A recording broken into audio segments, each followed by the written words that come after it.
chers élèves.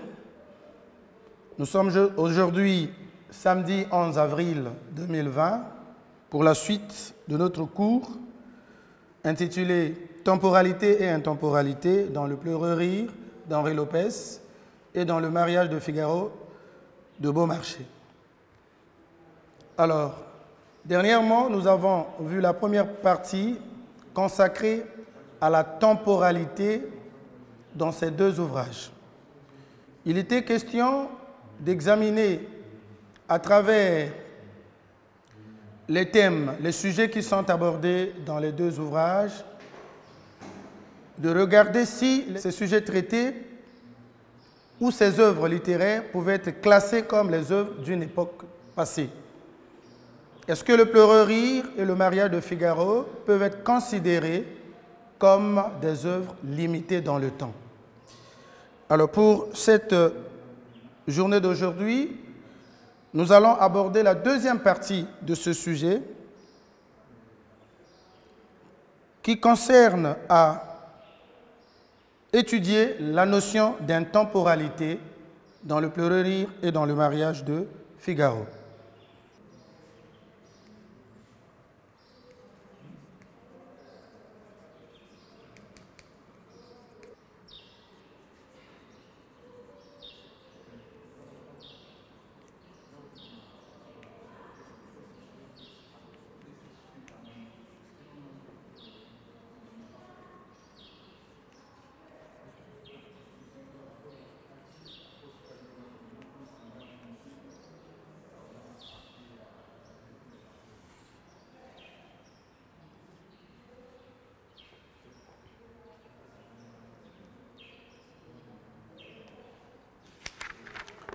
La deuxième partie de notre thème, c'est le roman Le pleureux rire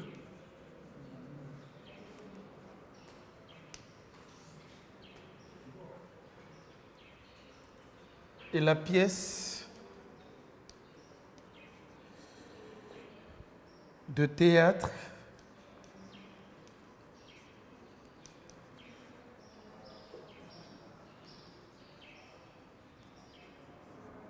Le mariage de Figaro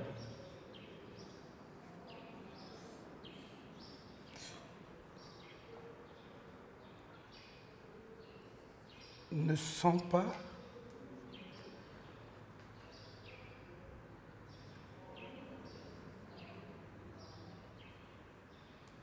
limité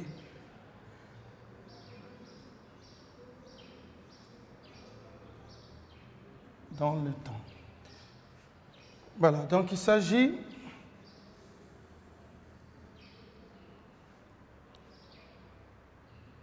d'une antithèse de la première partie de notre sujet.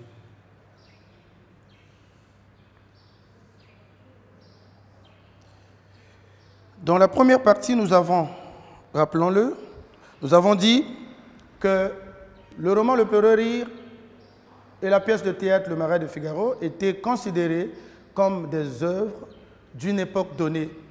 Et les sujets traités étaient des sujets classés dans l'histoire et qui n'avaient rien à voir avec les générations actuelles. Donc aujourd'hui, il s'agit de contredire cette première tendance qui faisait croire que ce que les écrivains avaient écrit durant les siècles passés ne pouvait plus avoir des effets sur notre société actuelle. Donc aujourd'hui, il est question de voir l'intemporalité dans l'œuvre littéraire. Donc, à travers Le pleureux rire et le mariage de Figaro, nous allons voir si les sujets traités peuvent être considérés par des générations ou de génération en génération comme des sujets d'actualité. Alors, dans ces œuvres, il y a plusieurs aspects qui montrent que ces sujets qui sont traités dans ces œuvres sont encore des sujets de notre époque ou des sujets qui sont à la une. Donc nous pouvons Dans un premier temps, avoir comme argument le pleurer rire et le mariage de Figaro.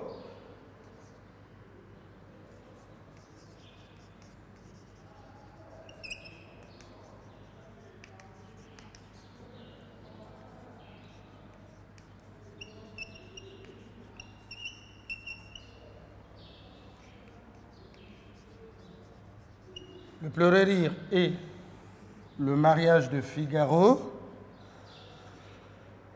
sont des œuvres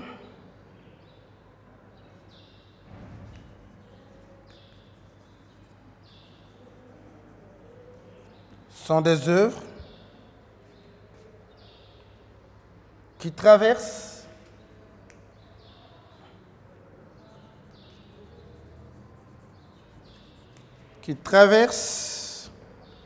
les générations au regard des thématiques qu'ils abordent.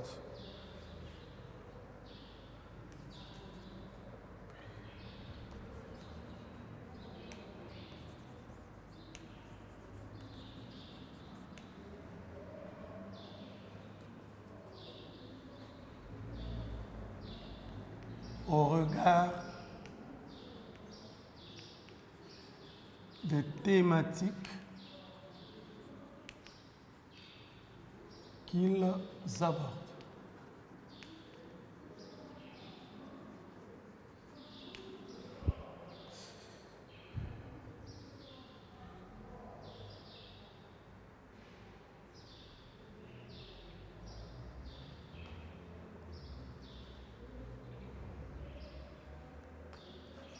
On peut ajouter leur pertinence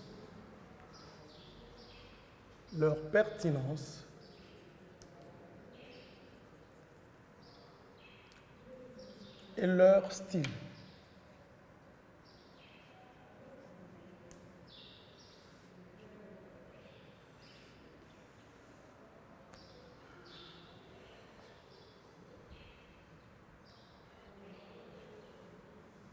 Voilà, donc le premier argument, nous disons, le pleurer rire et le mariage de Figaro sont des œuvres qui traversent les générations au regard des thématiques qu'ils abordent, au regard de leur pertinence et leur style. Donc, les sujets traités par les auteurs dans ces deux œuvres littéraires sont des sujets d'actualité. Donc,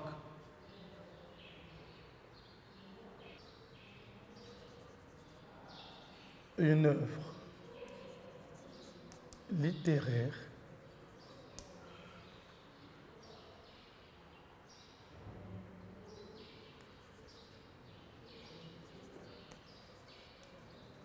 le roman, par exemple,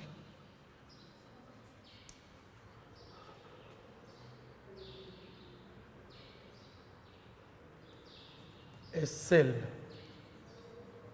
qui demeure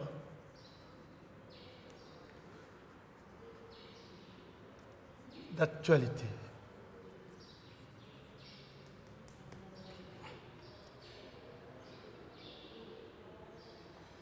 Alors donc, le pleurer rire et le mariage de Figaro sont des œuvres intemporelles qu'on ne peut pas classer dans l'histoire au regard de la pertinence de leur thématique, de leur style.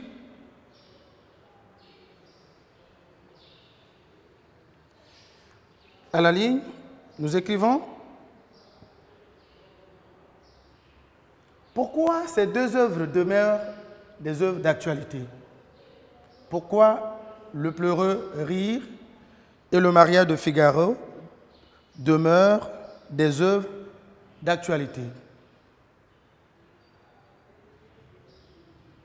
Alors la réponse, c'est laquelle? Dans ces deux œuvres, les auteurs dénoncent les abus du pouvoir politique. Nous pouvons dire le pleurer rire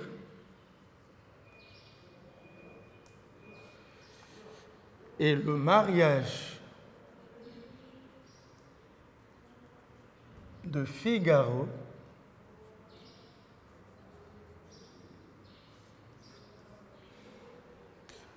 sont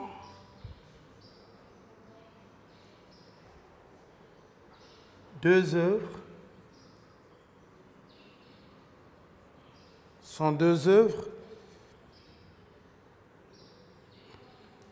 qui demeurent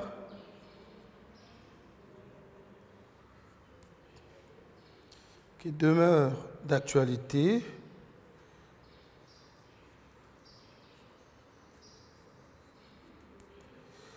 en ce sens qu'elles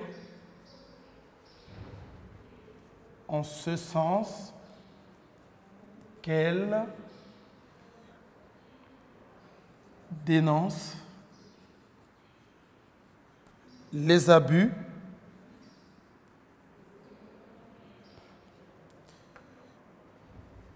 du pouvoir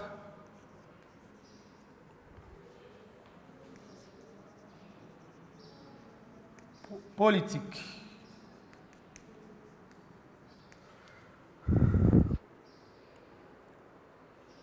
Alors donc, le Pleureur rire et le mariage de Figaro, nous avons dit, ce sont des œuvres intemporelles qu'on ne peut pas classer dans le temps, qui ne sont pas limitées dans le temps, qui n'appartiennent pas seulement à une époque classée, mais ce sont des œuvres dont les sujets sont encore vécus au quotidien. De génération en génération, ces sujets sont encore d'actualité. Illustration.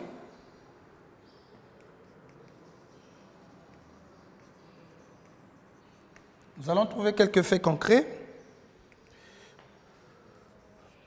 Dans le Pleurer et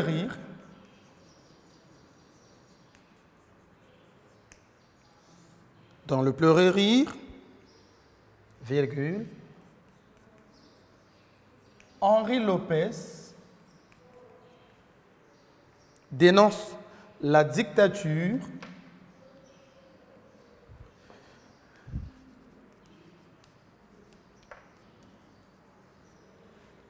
de Bois-Camabé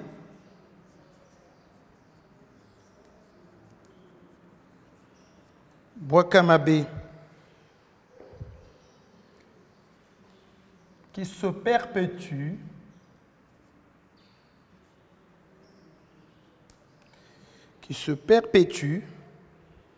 aujourd'hui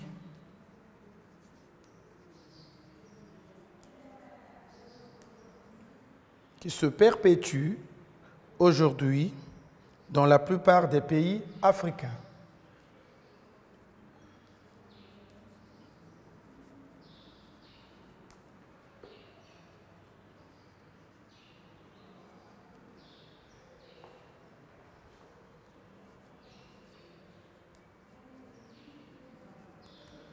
Alors, donc, le thème de la dictature est encore un thème d'actualité. Le pouvoir en Afrique subsaharienne, par exemple, est souvent caractérisé par la dictature. Donc ici, l'auteur, Henri Lopez, à travers son roman « Le Pleureur rire », dénonce les abus du pouvoir. Donc la dictature, c'est un abus. Elle caractérise la plupart des régimes de gouvernement africains. Ce thème est encore d'actualité.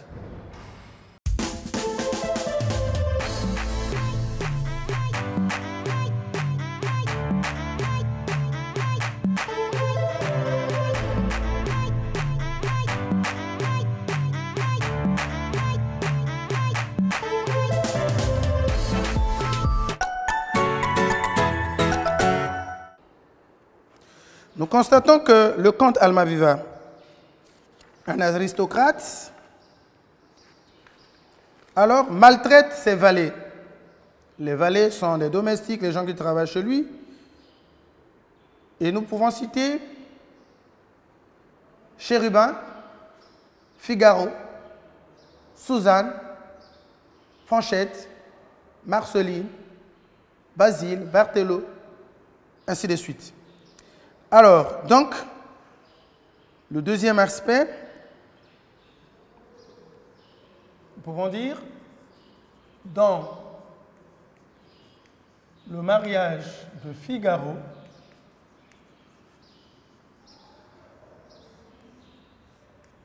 le comte Almaviva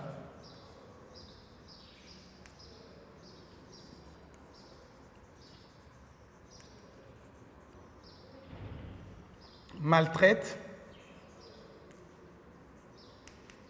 ses valets.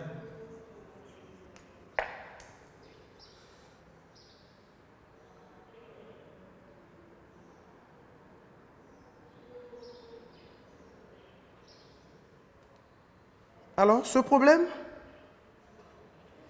se répand dans les pays où les ouvriers sont actuellement malmenés. Donc, de nos jours, il y a certains pays où les ouvriers sont malmenés par leurs maîtres. C'est aussi le cas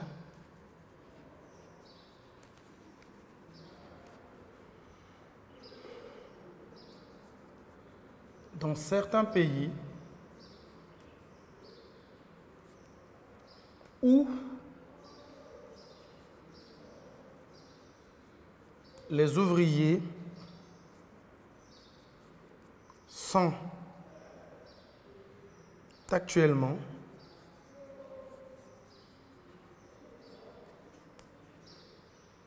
malmenés.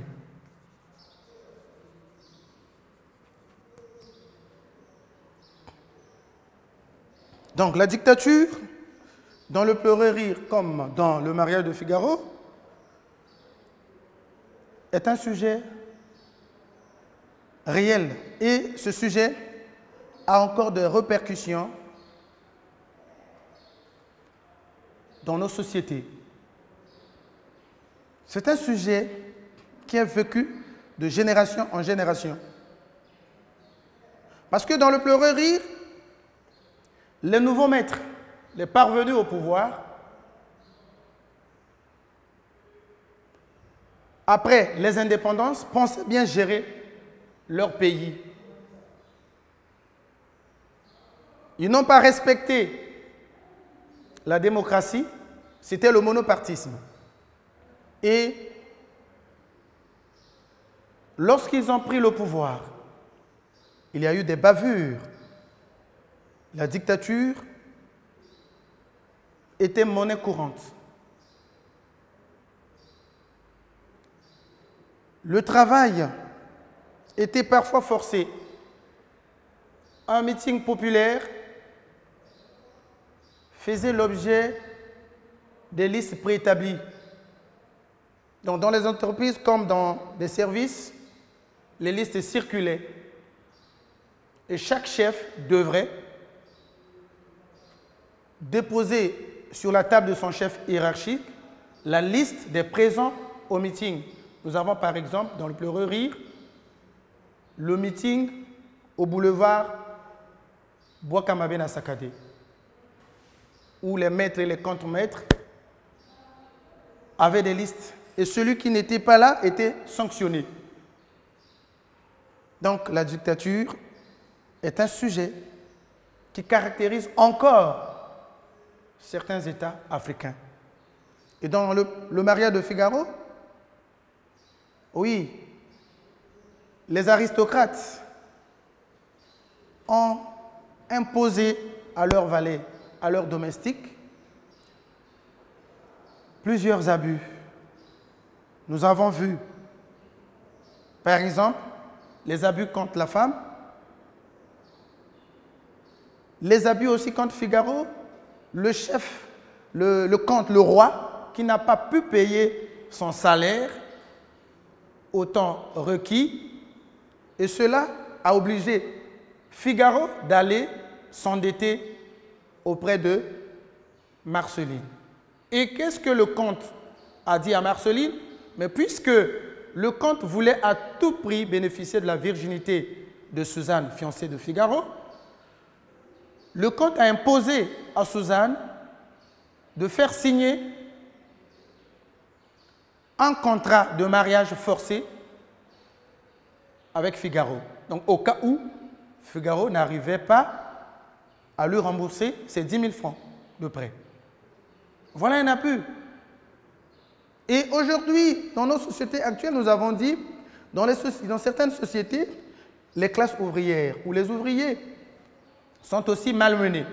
Donc cet abus d'une époque donnée, ici nous sommes au XVIIIe siècle avec le mariage de Figaro, et avec le Pleurerie, nous sommes au XXe siècle. Alors aujourd'hui, nous sommes au XXIe siècle, et l'on constate que ces abus se répercutent dans notre société actuelle. Deuxième argument,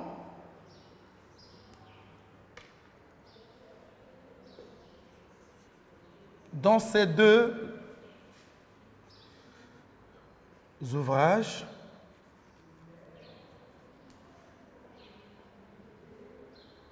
il y a la dénonciation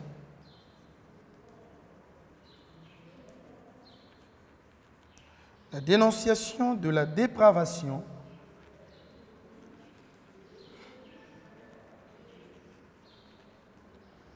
des mœurs.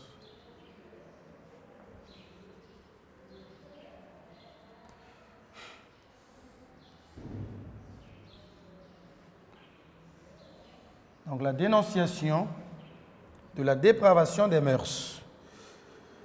Alors, la dépravation des mœurs dans notre société actuelle est un sujet d'actualité. Ce sujet est encore d'actualité parce que nous constatons que quel que soit le degré de la classe sociale où l'on se situe, l'homme ou la femme arrive à se comporter comme un immature. Alors, nous avons donc comme illustration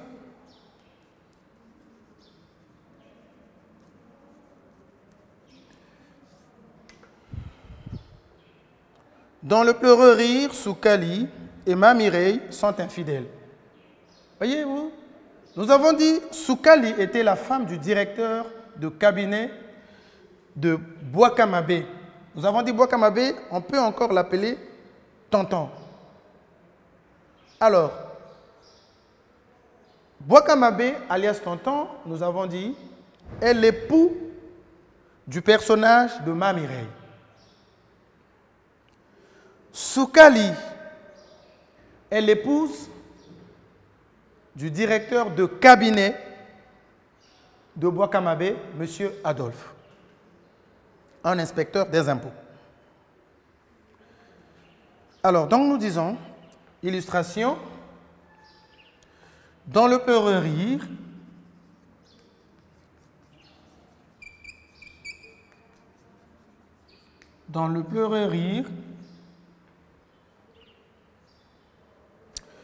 virgule, Soukali et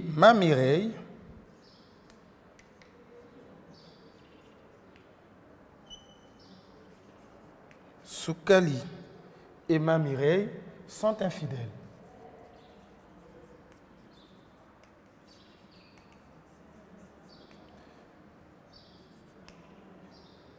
Alors donc ces deux femmes mariées dans le roman Le Pleurerie sont caractérisées par l'infidélité.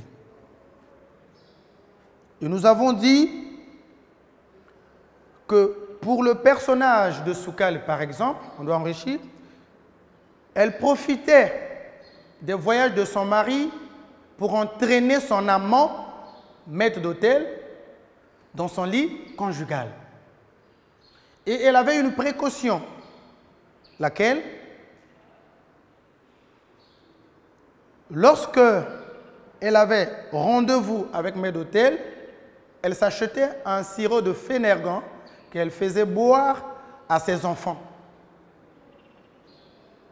Et nous avons dit que ses enfants s'endormaient, puis maître d'hôtel pouvait courir ou entrer dans la maison sans être inquiété, sans buter, et jusqu'à la rejoindre dans sa chambre. Soukal aussi prenait des rendez-vous, des rencontres amoureuses au téléphone avec maître d'hôtel. Donc profitant toujours des absences ou des voyages de son mari. Alors, le personnage de Mame Mireille, nous avons dit, elle est l'épouse de Bouakamabe Nassakade, alias Tonton. Donc, président de cette république imaginaire qui est représentée dans le Pleurer-Rire. Elle aussi, sous prétexte d'un mal de tête, vous pouvez lire aux pages ou dans les pages 107 et 108, si vous avez l'imprimé de couleur jaune. Alors, sous prétexte d'un mal de tête, elle demandait à maître d'hôtel de lui apporter un verre d'eau. Mais où? Dans sa chambre conjugale. Et tout ça, c'était comme une précaution aussi d'entraîner maître d'hôtel dans son lit conjugal. Alors, lorsqu'elle le fait, mais son mari est dehors, en train de recevoir certains invités. Donc, au palais présidentiel, Mame Mireille joue avec maître d'hôtel pour se satisfaire sexuellement. Donc, l'infidélité caractérise le personnage de Soukali et le personnage de Mame Mireille. Donc, l'auteur dénonce cette dépravation des mœurs. Comment une femme mariée peut arriver à emmener son amant dans son foyer conjugal? Comment une femme mariée peut prendre des rendez-vous de rencontres amoureuses? Comment une femme mariée peut mentir qu'elle a mal à la tête pour entraîner le boy supérieur dans sa chambre conjugale? Donc, il y a dépravation des mœurs. Et c'est ce que dénonce Henri Lopez dans son roman Le Pleurer-Rire. Elles se permettent,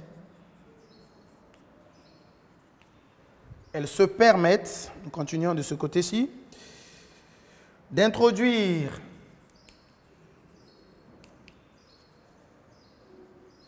maître d'hôtel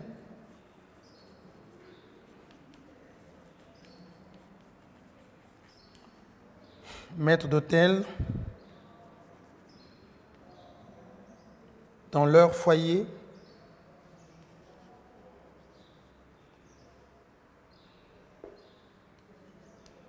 et souillent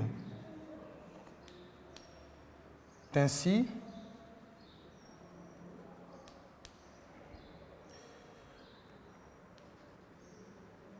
leurs lits conjugaux.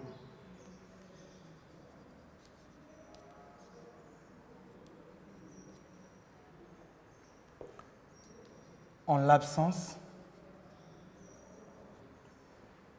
de leurs époux.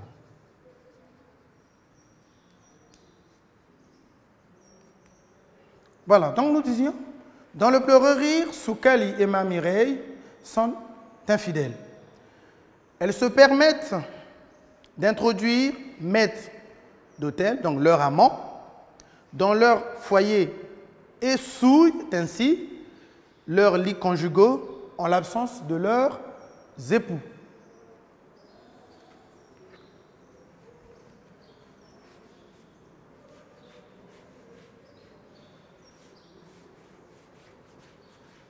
est aussi un thème d'actualité. Elle caractérise, donc l'infidélité, caractérise la plupart des personnes dans nos sociétés actuelles.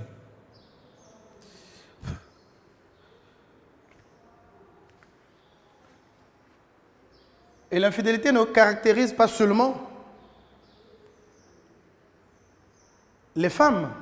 Nous avons dit également que maître d'hôtel était l'époux de Elengui. Alors, au moment où maître d'hôtel entretient des relations amoureuses avec ces deux femmes mariées, alors donc maître d'hôtel aussi est un personnage infidèle.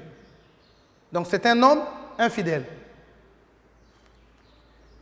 Donc l'infidélité est manifestée ou est manifeste chez la femme comme chez l'homme.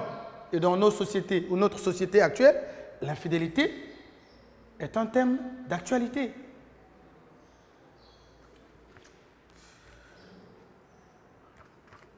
Deuxième illustration, dans le mariage de Figaro,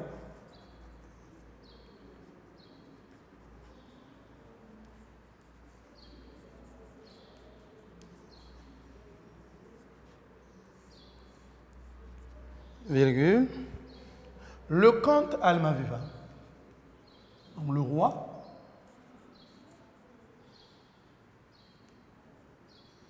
le comte Almaviva se permet de faire la cour aux filles célibataires alors qu'il est marié à Rosine.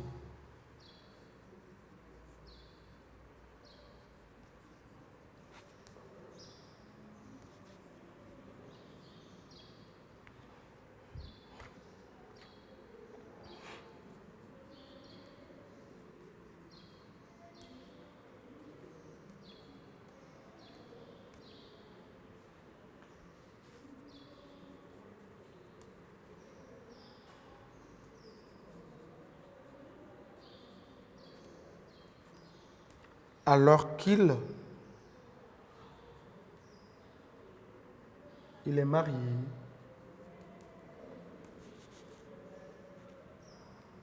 à Rosine. Alors, les filles célibataires, nous avons dit, il y avait Suzanne et il y avait Fanchette. Donc, le comte Almaviva courait après ces deux filles célibataire. Et alors qu'il est marié à Rosine, Rosine ici c'est la comtesse. Alors le troisième argument qui fait de ces deux œuvres des œuvres intemporelles, des œuvres qui peuvent être considérées de génération en génération, nous allons dire que ces deux œuvres font la peinture ou critiquent les inégalités sociales. Donc le thème d'inégalité sociale est un thème récurrent, donc qui revient, un thème d'actualité. Ces deux œuvres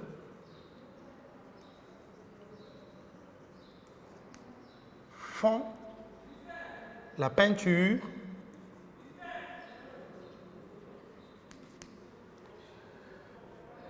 ou critique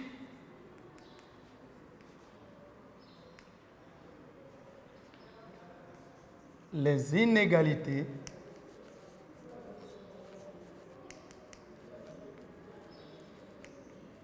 sociales.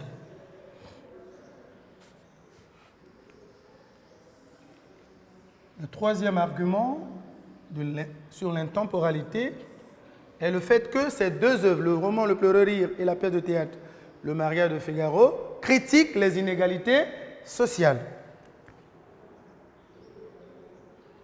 Alors, qu'est-ce que l'on constate dans Le Pleureur? Nous avons dit qu'il y a plusieurs ethnies qui sont représentées dans ce roman. Nous avons les Dzabotama, nous avons les Djassikini, nous avons les Tchouka et les Djatekoué. Et ici, les Dzabotama sont au pouvoir. Donc, Dzabotama, c'est l'ethnie au pouvoir. Djasikini, Djatekwe, Tchouka, ce sont des ethnies qui ne sont pas au pouvoir. Parce que le sujet principal là-bas aussi, c'est la question du pouvoir et du contre-pouvoir. Donc ici, on critique les inégalités sociales à travers ces ethnies. Alors, donc nous disons, dans le pleureur rire, illustration,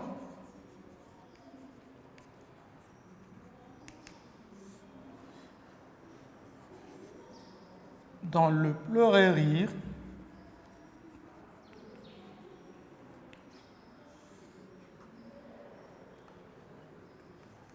les Dzabotama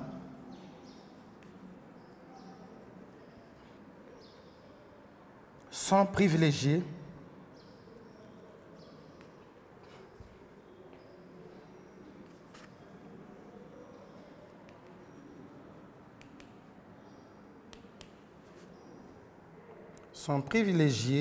au détriment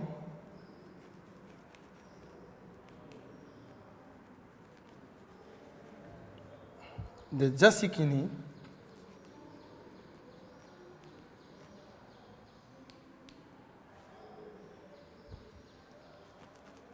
de Tchouka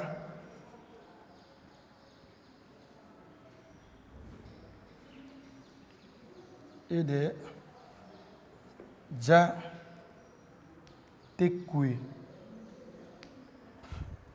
Alors nous avons dit, les Dzabotama, c'est l'ethnie au pouvoir. Les Djasikini, Tchouka et Djatekwe, ce sont les ethnies, on peut dire de l'opposition ou qui ne sont pas au pouvoir.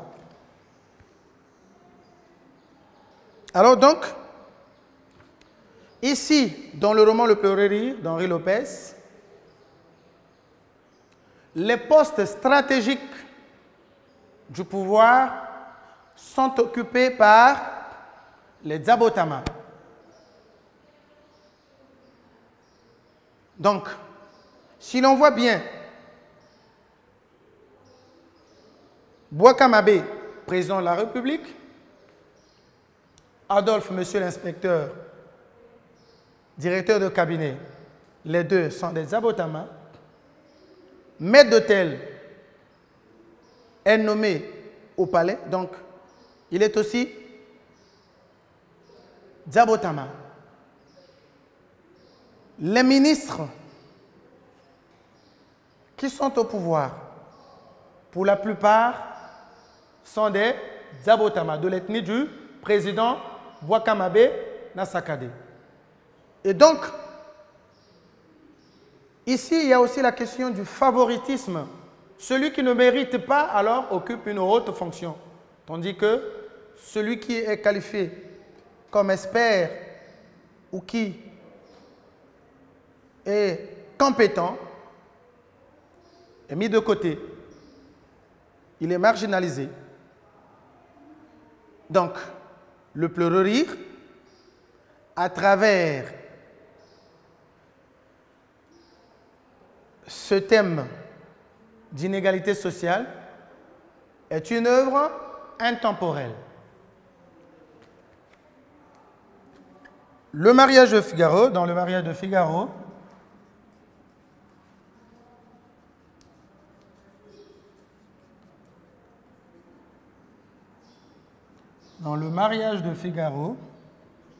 il existe des classes sociales.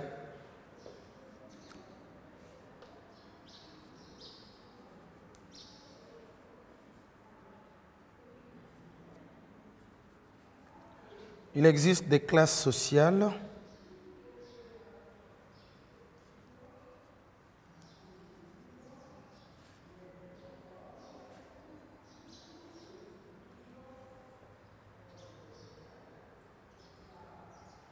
les maîtres et les valets, les vassaux ou les domestiques, ne sont pas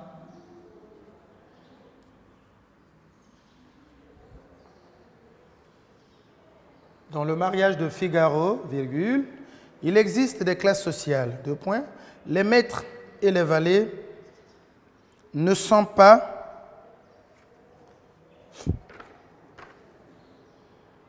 logés dans la même enceinte.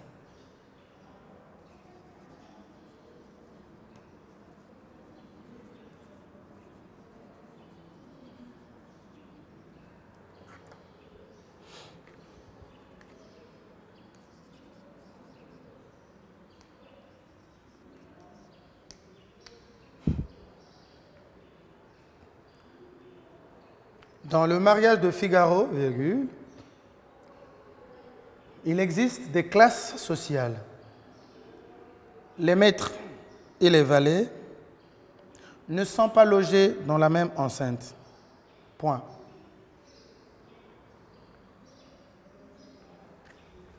Donc il y a une place préférée, une place privilégiée pour les maîtres et une autre place pour les esclaves. Les domestiques. Un domestique ne peut pas loger dans la même maison que son maître. Et ce sujet est aussi d'actualité. Il n'y a qu'à vérifier dans la plupart de nos quartiers ou dans la plupart de nos sociétés, nous allons voir que le chef a toujours des privilèges. Ici, le comte a des places. Il a le prestige.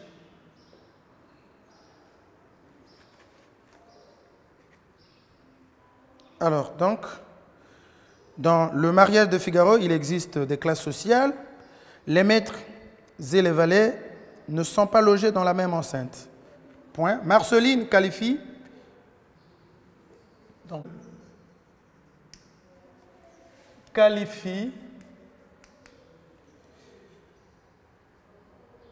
les uns de grands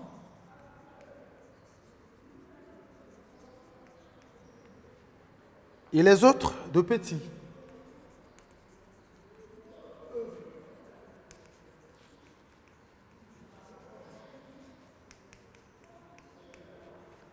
Voilà. Les grands ici, c'est les maîtres, les petits, c'est les domestiques, les valets, les vassaux. Donc, les petits ne peuvent pas égaler leurs maîtres, qui sont des grands. Cette réalité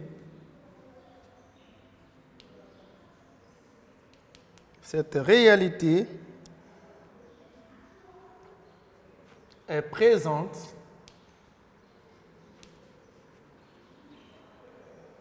dans plusieurs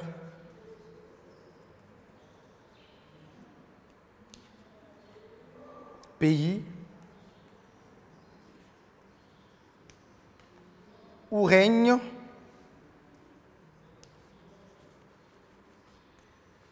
le tribalisme et la course au pouvoir.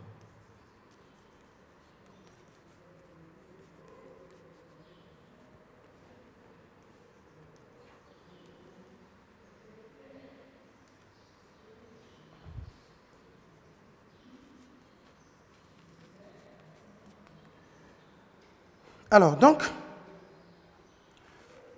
la question des grands et des petits, nous avons dit, caractérise ou est présente dans la plupart des pays où on constate le tribalisme et la course au pouvoir. Donc, ceux qui sont arrivés au pouvoir pensent que ceux qui n'ont pas lutté ou ceux qui ne partagent pas leur vision, ce sont des petits. Ce sont des gens à délaisser. Et donc, ils ne sont pas privilégiés. Ils ne doivent pas occuper les hautes fonctions comme eux, considérés comme des grands, pour avoir contribué ou être classés dans le camp du président ou de leur chef, de leur maître. Donc ici, les esclaves ne peuvent pas partager, ne peuvent pas bénéficier des mêmes avantages que les grands. Ils ne peuvent pas partager la même maison que leur maître. Alors, le quatrième argument. Donc, nous avons dit, cette question d'inégalité sociale est présente et d'actualité dans la plupart des sociétés où règne le tribalisme et la course au pouvoir. Il y en a qui se militent uniquement pour gagner des postes, soit pour se venger, soit pour se satisfaire. Quatrième argument, en quoi ces œuvres, Le Pleureur et Le Mariage de Figaro, sont toujours considérées comme des œuvres intemporelles, des œuvres de génération en génération, des œuvres d'actualité. Le quatrième argument est lequel? Nous disons, ces deux œuvres littéraires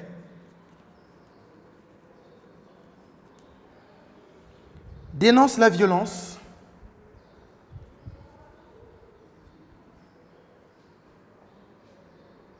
qui, de nos jours,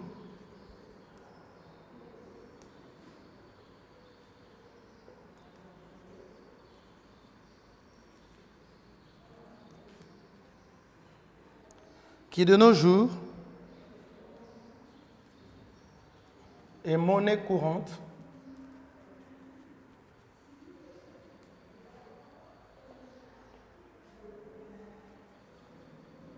dans beaucoup de pays où les opposants politiques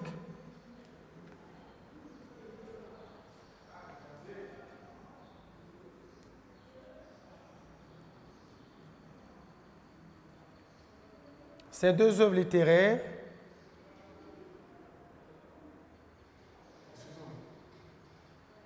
voilà, le quatrième argument sur l'intemporalité de ces deux œuvres littéraires, nous disons, ces deux œuvres littéraires dénoncent la violence qui, de nos jours, est monnaie courante dans beaucoup de pays où les opposants politiques sont tués ou incarcérés dans des prisons.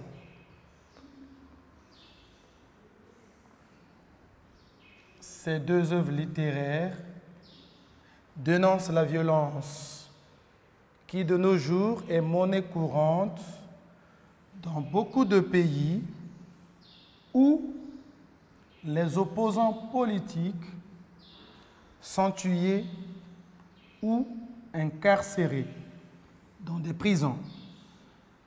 Alors, donc, la violence est un thème d'actualité. Les arrestations aussi sont considérées comme un thème d'actualité. Donc, dans la plupart des pays et dans nos sociétés actuelles, la violence est monnaie courante. Les détenus politiques aussi font l'objet de la critique dans ces deux œuvres. Donc l'auteur critique la violence, l'auteur critique aussi la détention illégale des opposants ou des hommes politiques, leur incarcération dans des prisons. Et dans le Pleureur, nous avons la prison de Bangoura, où les prisonniers mouraient par asphyxie. Donc le nombre de prisonniers, de détenus, ne répondaient pas à la cellule. Donc, il y avait des prisonniers qui mouraient par asphyxie. Alors, nous disons illustration.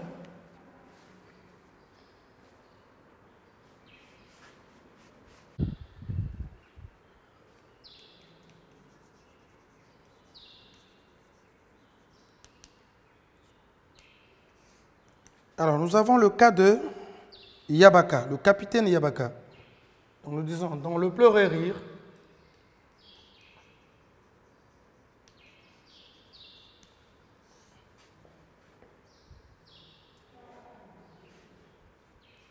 le capitaine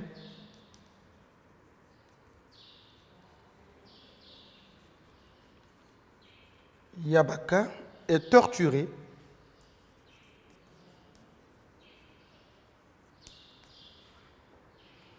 et tué sauvagement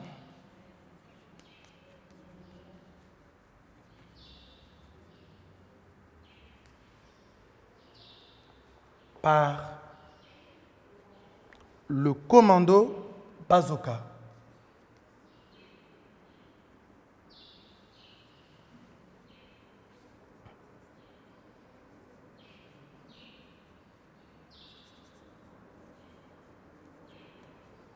Alors, donc nous avons dit, il y a des arrestations illégales, il y a la violence, donc il y a des tueries, et nous avons ici le cas du personnage du capitaine Yabaka qui était torturé et tué sauvagement par le commando Bazooka. Là, nous sommes dans le pleurer-rire. Dans le mariage de Figaro,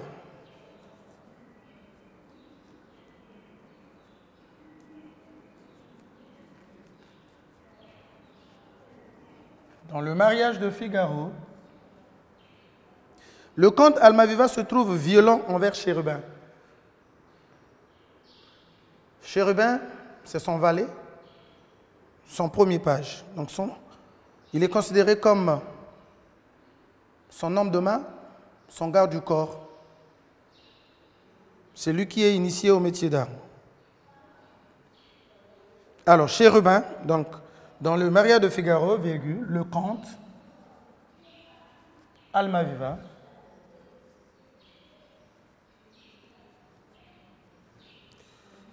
se trouve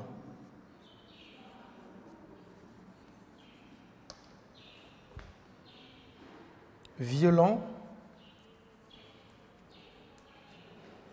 envers Chérubin.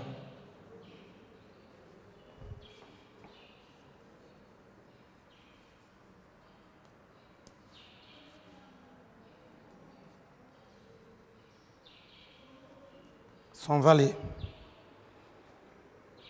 Alors donc, nous avons dit, ce qui fait également l'intemporalité de ces deux œuvres littéraires, c'est aussi le fait qu'elles abordent ou elles traitent des thèmes d'actualité qui sont la violence, l'arrestation, l'incarcération ou les détentions illégales des opposants politiques. Donc, ce sujet ou ces sujets traités dans les deux œuvres font de ces deux œuvres les œuvres d'actualité. Donc, le pleurer-rire et le mariage de Figaro sont des œuvres d'actualité par le fait qu'elles traitent des sujets qui ont encore des répercussions dans nos sociétés.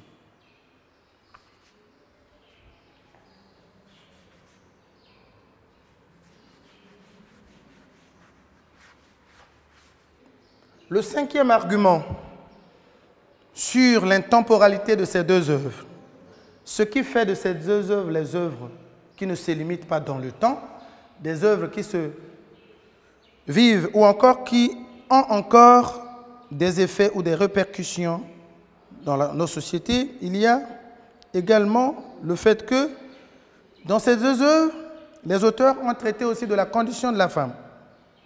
une condition qui n'est pas acceptable. Et dans certaines sociétés africaines, la femme n'a pas de parole. La femme n'a pas droit à la parole. La femme ne bénéficie pas, ne jouit pas pleinement de ses libertés.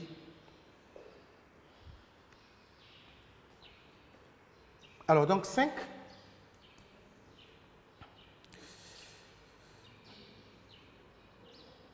La question de la femme. La question de la condition de la femme. La question de la condition de la femme.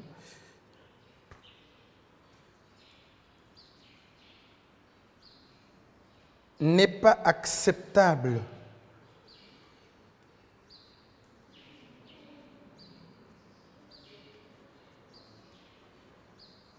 N'est pas acceptable dans ces deux œuvres.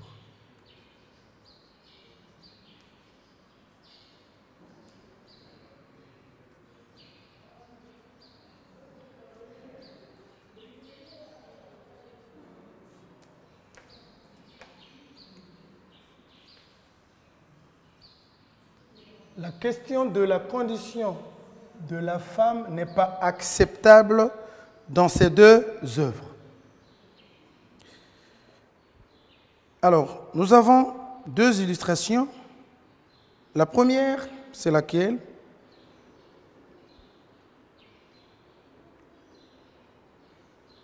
Ici, dans le Pleurerie, par exemple, comme dans les deux ouvrages aussi, comme dans le Marais de Figaro, la femme est considérée comme un objet de plaisir, censé aider l'homme à assouvir ses besoins libidinaux, donc ses instincts sexuels, ses désirs sexuels. Donc ici, la femme est comme considérée comme un objet de plaisir, juste pour satisfaire l'homme sexuellement.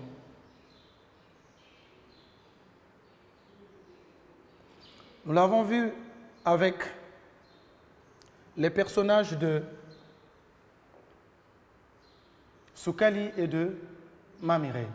Donc, dans le Pleurerie, illustration.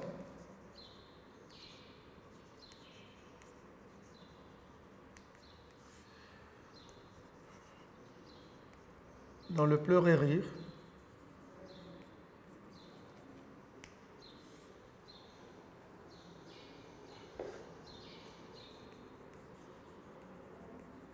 la femme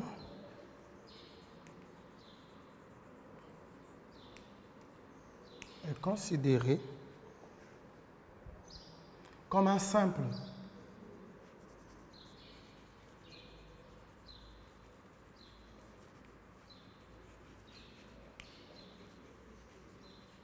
objet de plaisir.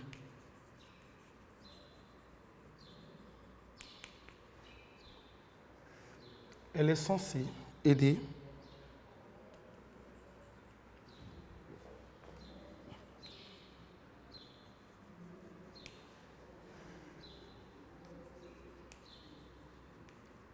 l'homme à assouvir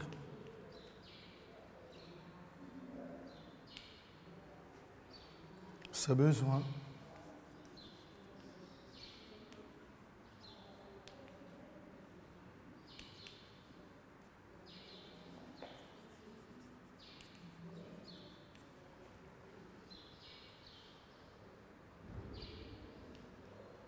donc ici c'est le plaisir sexuel.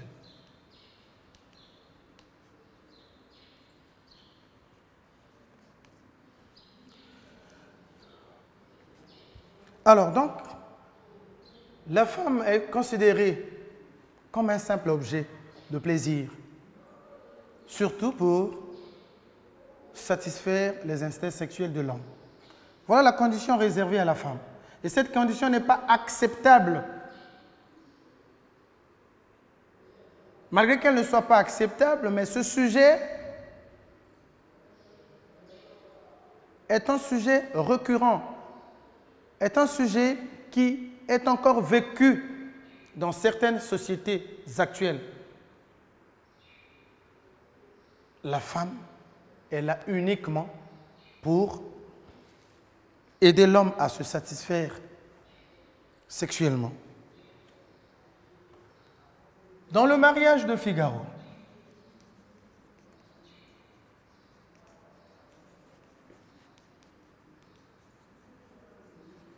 alors ce qu'il faut retenir encore, c'est quoi? Ces deux œuvres, Le Peureux Rire est étudié en terminale A, en terminale D, en terminale C.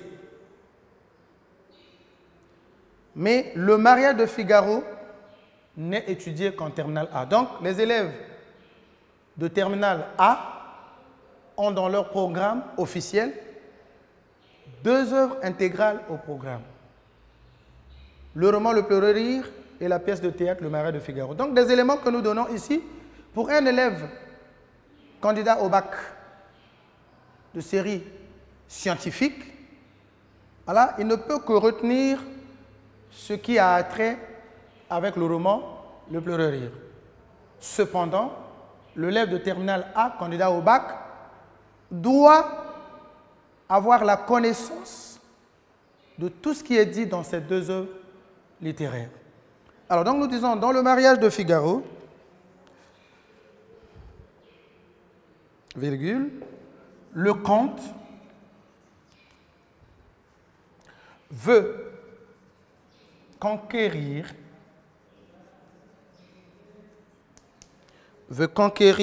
toutes les femmes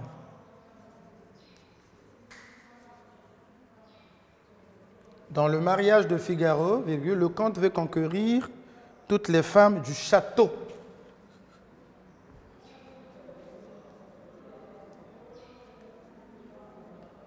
C'est lui le roi du château. Il est l'époux de Rosine, la comtesse,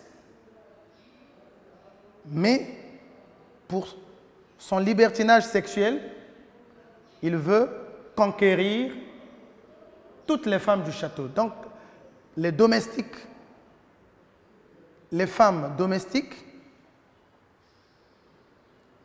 pour le comte Almaviva, ce sont aussi des êtres de plaisir sexuel.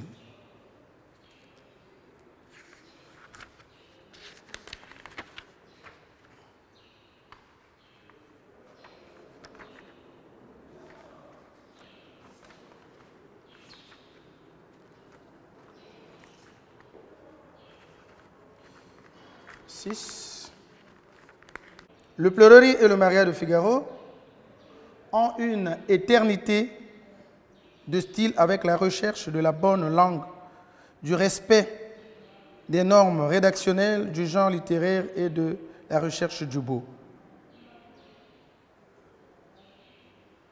Alors, au XVIIe siècle, par exemple, on avait constaté que le beau était absolu. Donc, on devait écrire de la même manière. Les écrivains devraient respecter les mêmes principes de l'art. Or, avec ces 2 œuvres, nous allons constater que les 2 auteurs sont aussi à la recherche de la bonne langue, du respect des normes rédactionnelles du genre littéraire et la recherche du beau. Donc, 6e argument, l'avant-dernier.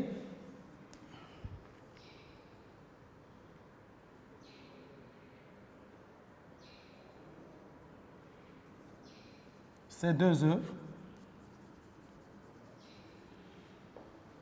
littéraires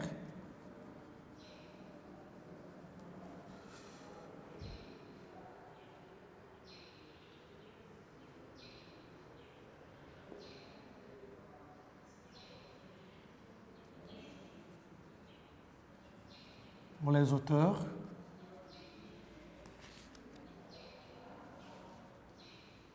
sont à la recherche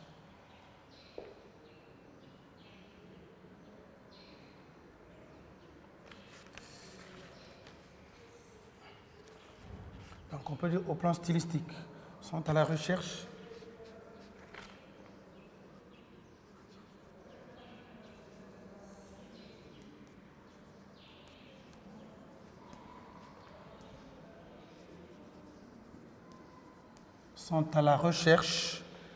de la bonne langue.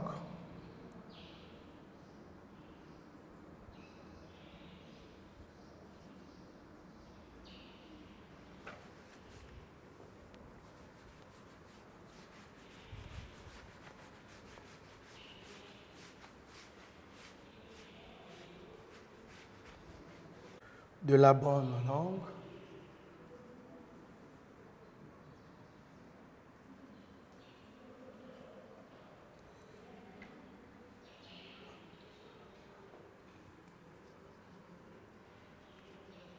Du respect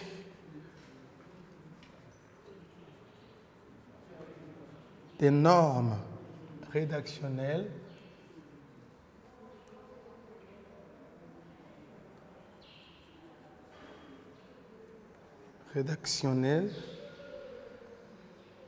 du genre littéraire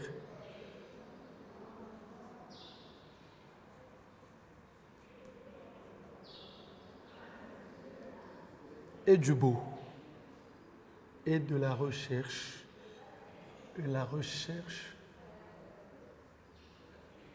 du beau.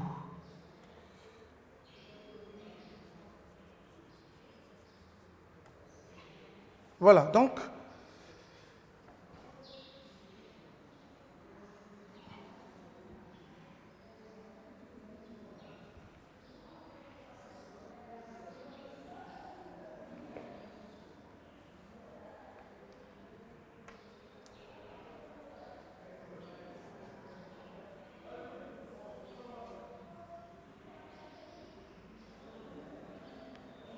ici, il est question de l'éternité du style. Ce style, le bon usage.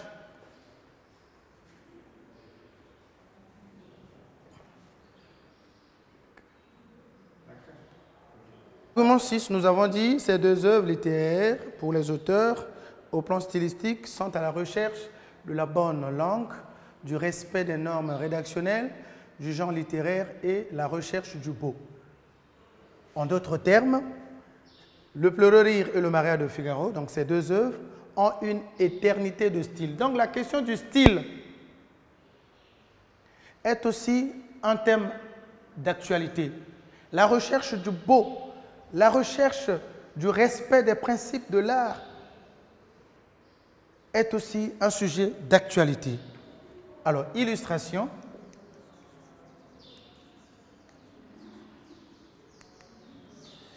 Dans Le Pleurer rire, alors toujours pour la question du beau, vous voyez un peu le langage trivial. Voyez-vous, le langage haché, ou la langue hachée du capitaine Yabaka. Tout ça, c'est dans la recherche du beau. Le Pleurer rire, dans Le Pleurer rire, on note la langue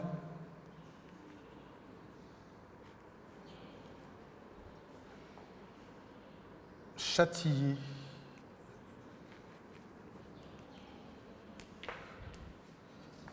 la langue châtiée du capitaine Yabaka,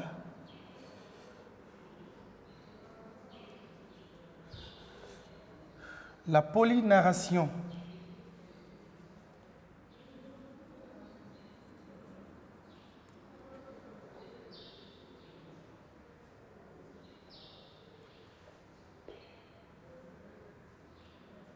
alors donc ici il y a comme plusieurs narrateurs dans Le Pleurer rire. Donc il y a une polynarration, il y a des moments où le personnage prend la parole pour raconter ses faits et les faits liés à sa condition. La polynarration. la présence des récits imbriqués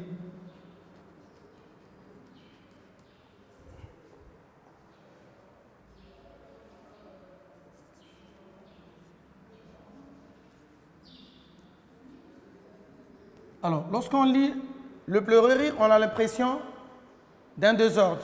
L'auteur alterne des séquences tragiques avec des séquences intimistes ou des séquences comiques. Donc, il y a des imbrications, un jeu d'imbrication. Les intrigues s'entremêlent.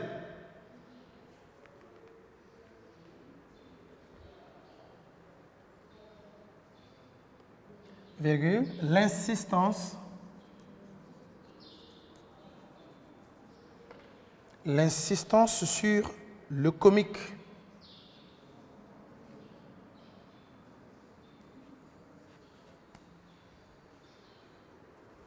L'insistance sur le comique.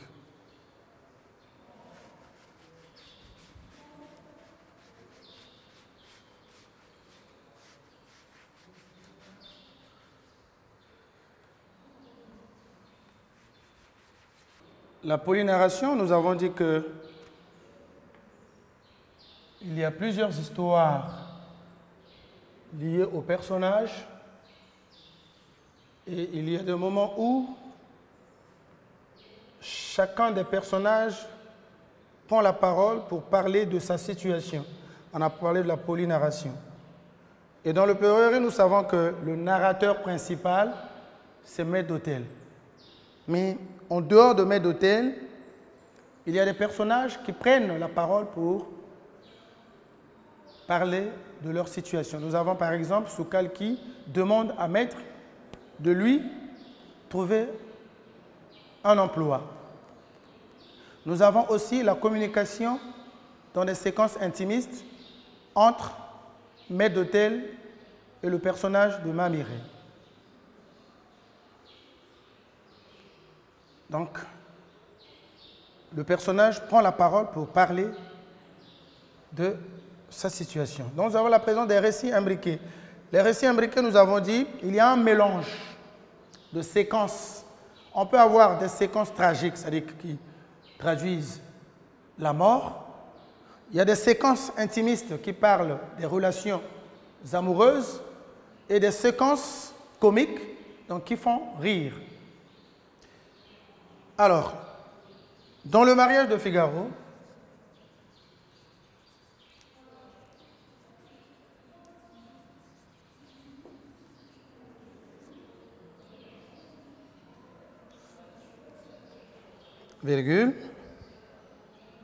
on relève le style ironique. On relève le style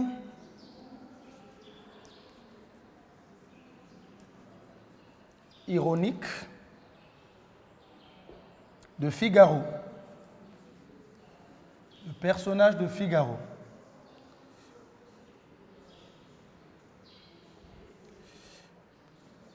Il y a aussi, lorsqu'on lit cette œuvre dramatique, alors il y a également l'observation, on observe. Il y a l'observation des règles. Donc l'auteur a respecté l'observation des règles du théâtre classique.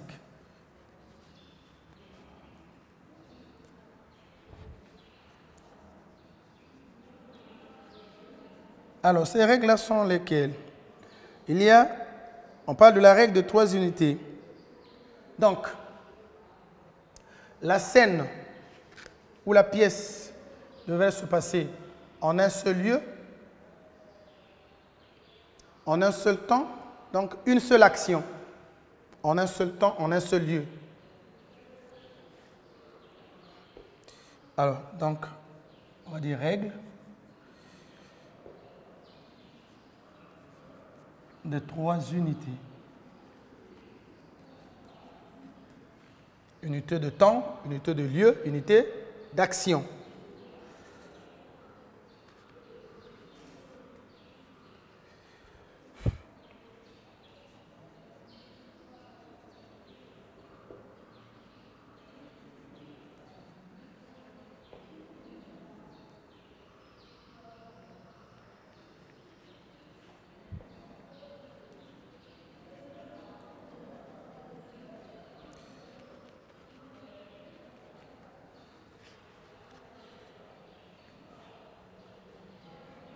Dans le mariage de Figaro, il y a aussi la présence du comique.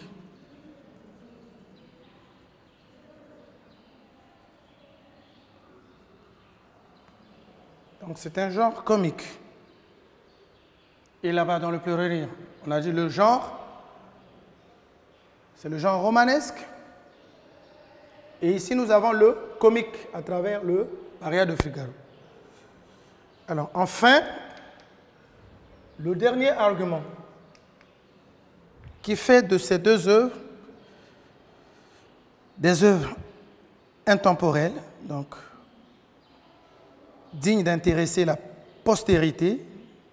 Alors, ces deux œuvres,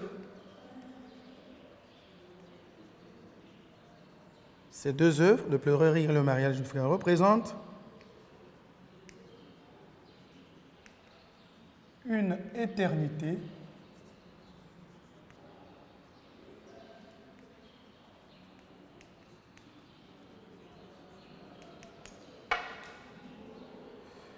Ces deux œuvres présentent une éternité à partir de la fresque offerte.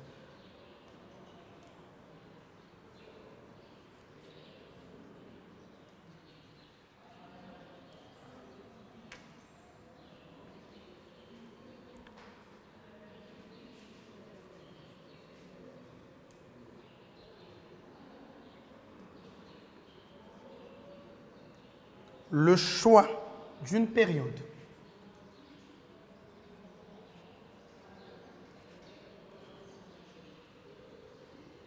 d'un fait marquant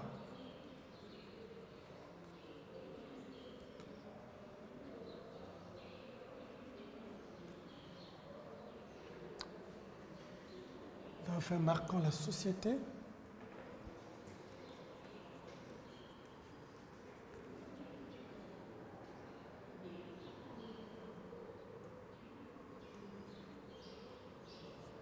digne d'intéresser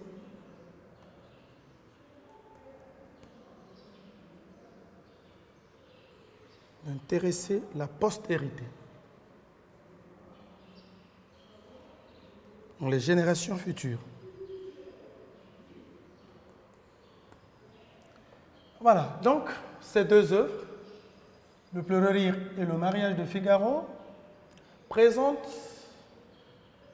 une éternité à partir de la fresque offerte. Donc, il y a le choix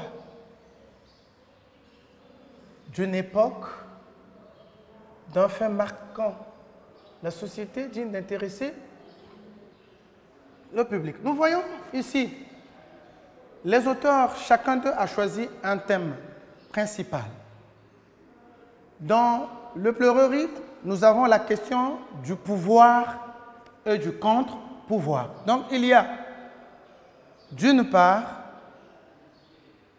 les gens qui sont au pouvoir et de l'autre, ou d'autre part, des gens qui sont de l'opposition. Donc, il y a le pouvoir et le contre-pouvoir. Ce sont des questions d'actualité. Donc, ce sont des faits marquants. Des faits qui sont encore constatés dans nos sociétés. Dans la plupart des sociétés, il y a toujours une poignée de gens au pouvoir et une autre à l'opposition. Donc la question du pouvoir est un sujet d'actualité. Dans le mariage de Figaro, comme l'indique le titre, mais il y a le mariage, bien que ce mariage soit considéré comme un sujet apparent, puisque nous savons que quelque part, le thème frappant, c'est l'humiliation d'un seigneur, d'un comte par ses vassaux, par ses domestiques. Donc, une critique âpre de la noblesse. Et nous savons que dans la plupart de nos pays, ou dans la plupart des pays du monde, les riches ou l'enrichissement illicite sont vécus, sont des thèmes vécus au quotidien. Donc, par le fait ou le sujet traité par chacun des deux écrivains, nous constatons que ces œuvres aussi intéressent la postérité, intéressent les générations actuelles, intéressent les générations futures. Le choix d'une époque. Nous avons eu le XVIIIe siècle pour le mariage de Figaro et le XXe siècle pour le pleureur rire. Mais ces sujets, bien que traités à des époques données, mais il y a encore une pertinence au plan thématique. Ces thèmes sont encore d'actualité. Illustration.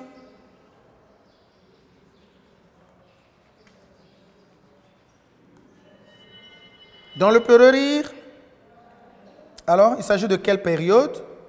Il s'agit de l'Afrique des premières années de l'indépendance. Donc la situation se passe dans l'Afrique post-indépendance, donc après les indépendances. Dans le pleureur rire, c'est la situation confrontée par la plupart des pays de l'Afrique noire dans la période post-indépendance. Donc l'Afrique des premières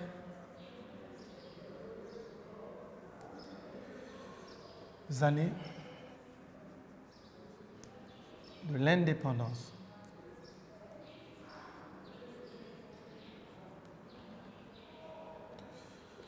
Dans le mariage de Figaro,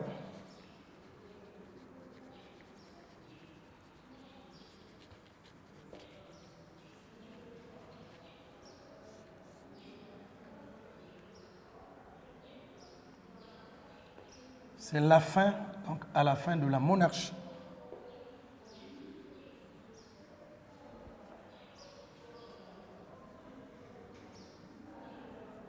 La monarchie, donc au moment de l'éveil des vallées.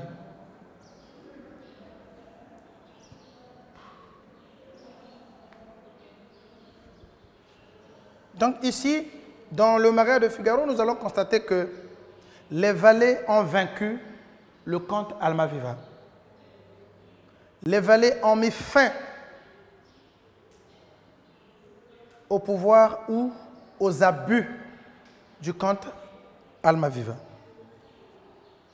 Donc les domestiques ont vaincu leur maître. Les esclaves ont vaincu leur maître.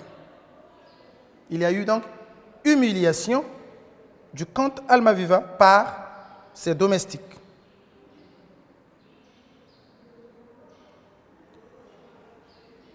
Alors, donc ici, ces éléments sont aussi une source d'inspiration pour le futur.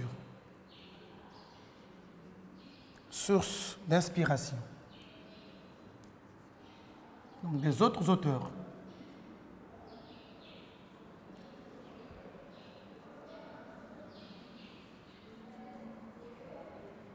Pour le futur.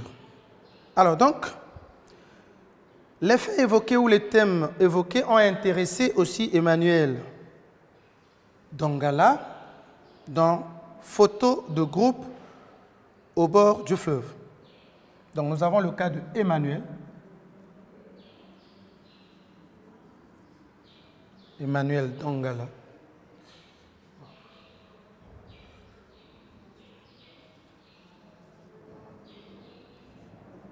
Emmanuel Dongala.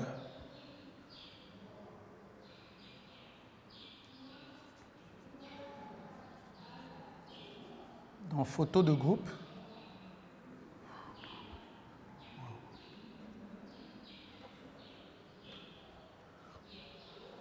Dans Photos de groupe. Photos de groupe au bord du fleuve.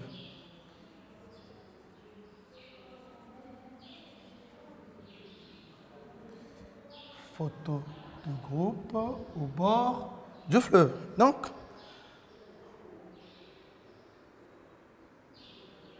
les faits ou les sujets traités ont inspiré également la postérité.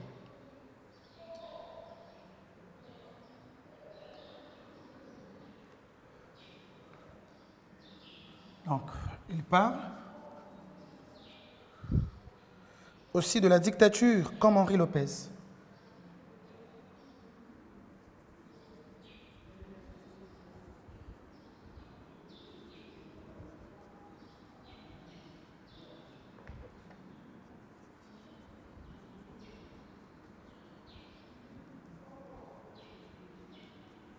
Donc, ces œuvres, nous avons dit,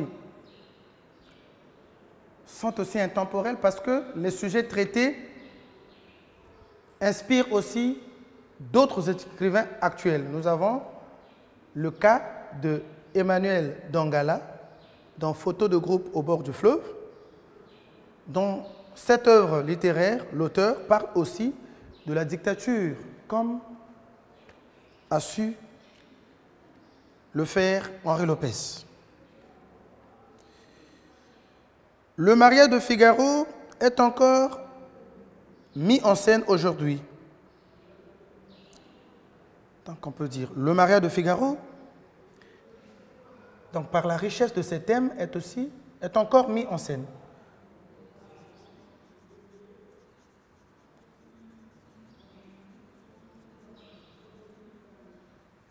Le mariage de Figaro est encore mis en scène.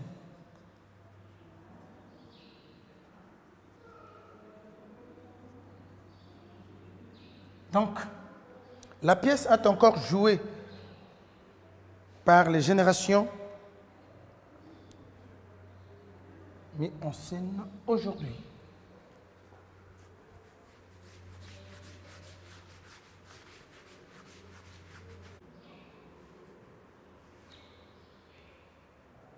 En nous disant, les sujets intéressent toujours la postérité, les sujets intéressent toujours des générations actuelles, parce que nous avons dit, Emmanuel Bouzeki Dangala l'a fait aussi, comme Henri Lopez, en traitant du thème de la dictature dans photos de groupe ou au bord du fleuve. Et nous avons dit aussi que la pièce de théâtre Le mariage de Figaro est encore jouée ou mise en scène aujourd'hui. Donc tous ces faits évoqués justifient que c'est comme un argument qui clôt. Tous ces faits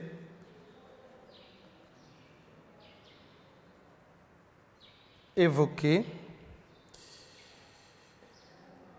justifie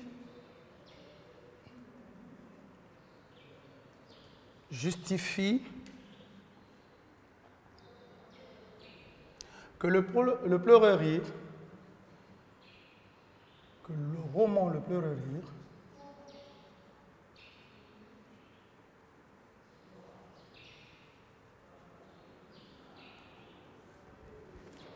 d'Henri Lopez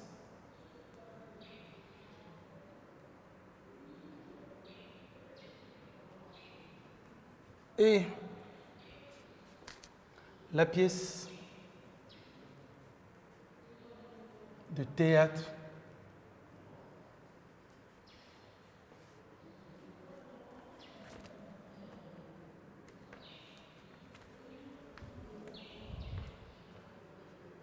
Le mariage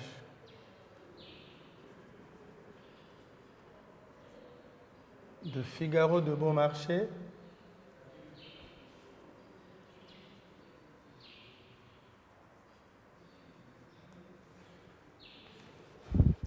demeurent des œuvres d'actualité.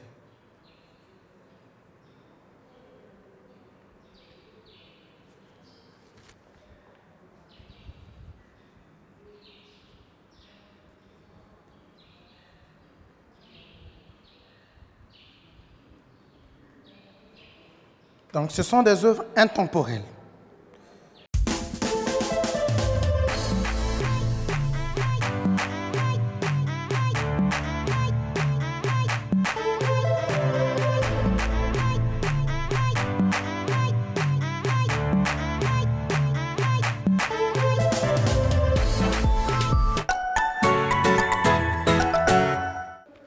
ces faits évoqués justifient que le roman Le Pleureur d'Henri Lopez et la pièce de théâtre Le Mariage de Figaro de Beaumarchais demeurent des œuvres d'actualité, donc intemporelles.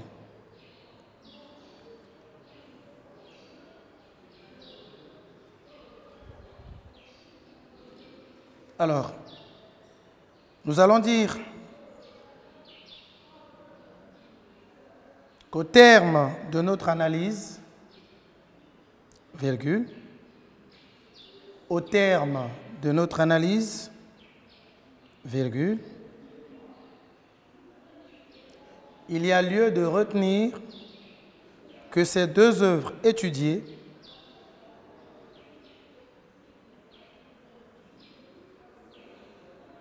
en classe de terminale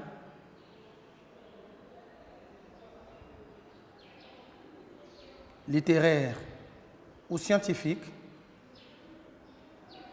au terme de notre analyse, il y a lieu de retenir que ces deux œuvres étudiées en classe de terminale littéraire ou scientifique, virgule, ont su résister à l'épreuve du temps.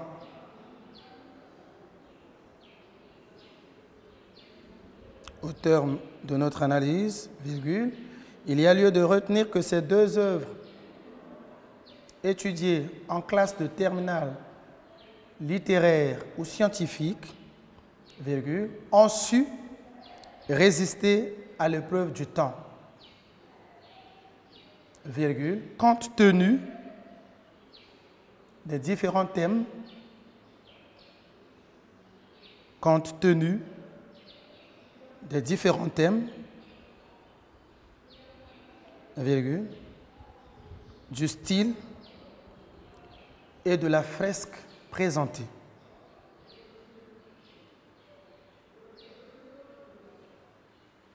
Point. Elle demeure ainsi d'actualité. Point. Je reprends.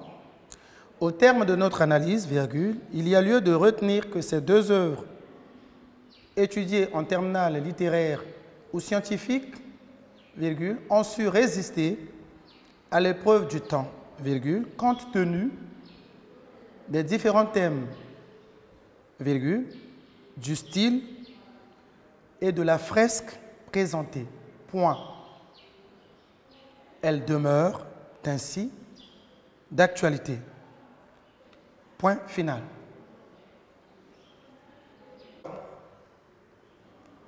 Nous venons donc de montrer aux élèves de terminale A, C et D que les deux œuvres au programme, le roman Le Pleureur d'Henri Lopez et Le Mariage de Figaro de Beaumarchais, dans un premier temps, ont été considérées comme des œuvres limitées dans le temps, donc des œuvres réservées au passé, parce qu'ils ont traité des sujets d'une époque donnée. Et ces œuvres ne pouvaient plus être considérées comme des œuvres d'actualité. Mais une lecture approfondie de ces deux œuvres a montré que, au-delà de cette question de temporalité, donc qui fait d'une œuvre littéraire une œuvre limitée dans le temps, alors les deux œuvres étudiées en terminale sont aussi considérées comme des œuvres intemporelles, donc qui suscitent l'éveil de génération en génération. Les sujets traités, le style, la recherche du beau, ont fait de ces deux œuvres des œuvres d'actualité, donc des œuvres intemporelles. Voilà, nous nous retrouvons au prochain cours pour d'autres sujets, soit relatifs aux exercices littéraires au programme, soit relatifs à la thématique traitée dans les deux ouvrages retenus pour les classes de niveau terminal. Merci.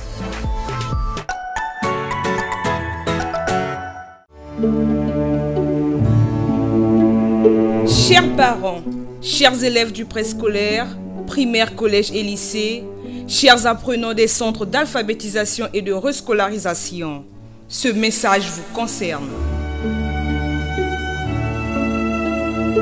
L'école à domicile, c'est le nouveau programme du MEPSA. Désormais, apprenez via la télévision, la presse écrite et les réseaux sociaux à partir du site www.menepsa.org et de l'application L'école à domicile. Vous avez également la possibilité de suivre les cours à partir de la page YouTube MEPSA Congo, l'application Télénanga MTN Congo. À la télévision, les cours seront diffusés chaque jour de 8h à 14h et au quotidien dans les dépêches de Brazzaville. Maintenir la flamme de l'éducation dans la famille, un devoir des parents en cette période de crise sanitaire due au Covid-19. Tous derrière le MEPSA pour sauver l'éducation face à la pandémie du Covid-19.